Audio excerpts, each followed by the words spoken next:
Obila e boma ma Garissa nono tim moro mar maundu kama duka moro mar M-Pesa nomonji kod jonjore manoumo wengegi kendo nomanore gi musdola.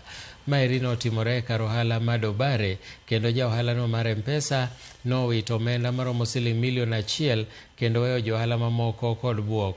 Jatend obila ma kaunti no George Samurumo okwayo jopiny mondo okony obila e manyo jonjorego, ko obila osechako nonro mar picha mane omako jonjorego ka monjo dukano.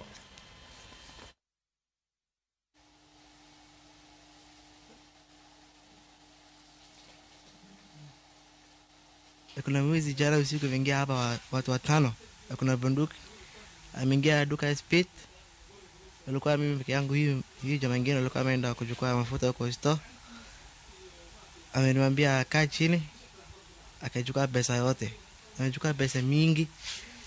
Amefukiza watu walikuwa yuko nje. Mmoja amesimama huko nje, wawili wameingia ndani.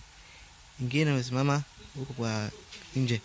Saa 1:40 usiku watu wa shufta wameingia hapa duka anaitwa Shafi, wameiba pesa 1M and 300.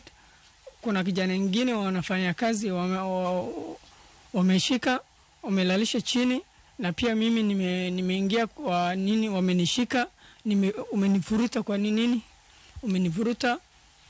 So hata mimi umenipiga risasi karibu ya kukufa, nimeanguka chini. Sijui kama kuna watu watano, watu wasita. Kwa sasa tuko na timu ya DCI ambayo wanafuatilia sana hiyo footage kusudi waulize members of the public ambao pengine wanaweza kuwatambua wale ambao walihusika, so that wale waweze kushikwa na kupelekwa kotini. Jambo la pengine ningependa kuulizia wananchi wa Garissa wawe na subira, na kama kuna mtu yote ambaye anaweza kuwa na habari kwa sababu hiyo footage imesambaa kila mahali, ako free kuja kwa station.